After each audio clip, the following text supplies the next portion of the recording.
Praise the lord. ప్రభుపేట అందరికీ శుభాభివందనాలు. ఈరోజు దేవుని వాక్య సందేశం లూకా సువార్త 19:10.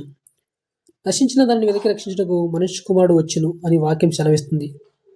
మొదటి మానవుడైన ఆదము దగ్గర నుండి నోవా వరకు జీవించిన వారంతా దేవుని దూరమై పూర్తిగా చెడిపోయారు. భూలోకము దేవుని సన్నిధి చెడిపోయి ఉండెను. భూలోకము బలాత్కారంతో నిండి ఉండెను. దేవుడు భూలోకం చూసినప్పుడు అది చెడిపోయి ఉండెను. భూమి మీద సమస్త శరీరులు తమ మార్గంలో చెరిపేసుకుని ఉండిరి అని ఆదికాండం 6:11-12 సెలవించడం జరిగింది. అప్పుడు దేవుడు నోహా కుటుంబం తప్ప మనుషులందరూ నాశనం చేశాడు.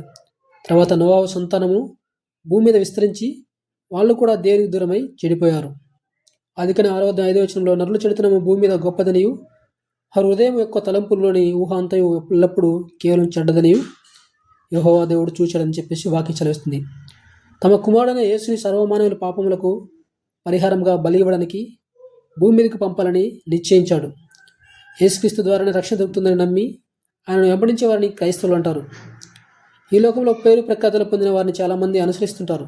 వారు చెప్పినట్టు నడుచుకోవడం, వారి వేషధారణ కలిగి వారు చేసిన పనులు చేయడం లాంటివి కూడా చేస్తుంటారు. కొంతమంది వారి ఫోటోలు పెట్టుకుని దేవుళ్ళుగా పూజలు కూడా చేస్తుంటారు.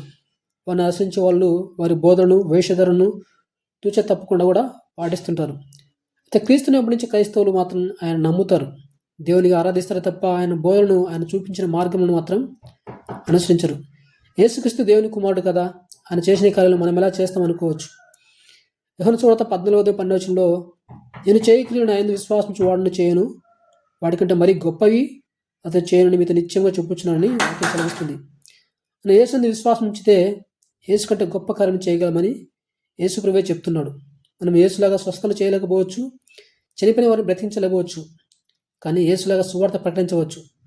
నశించిపోతున్న వారికి సువార్తను బోధించి వారి ఆత్మను నరకానికి పోకుండా రక్షింపవచ్చును. సర్వలోకంలో సువార్త ప్రకటించడం ప్రతి క్రైస్తవుని బాధ్యత. సువార్త ప్రకటించడానికి అనేక మార్గాలు ఉన్నాయి. సువార్త ప్రకటించడానికి మనం సిద్ధంగా ఉంటే దేవుడే మనల్ని తప్పకుండా వాడుకుంటాడు. మన సామర్థ్యాన్ని బట్టి దేవుడు మనకి ఆయన పని అప్పగిస్తాడు. యేసులాగా నశించిన దాన్ని వెతికి రక్షించడం మనందరి కర్తవ్యం. మనం ఆ పని చేయలేకపోతున్నామంటే మనకు ఆయనందు విశ్వాసం లేకపోవడమే కారణం.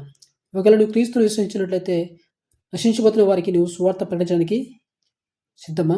ప్రభువా, ఈ లోకంలో మేము జీవించినంతకాలం నశించిపోతున్న వారికి వెతికి వారికి నీ సువార్తను ప్రకటించి వారిని రక్షించే భాగ్యం మాకు అనుగ్రహించమని యేసయ్యనామమున అడుగుదాం. ఆ రీతికి మనం సిద్ధపడదాం. దేవుడి చిన్ని వాక్యాన్ని దీవించుగాక. ఆమేన్.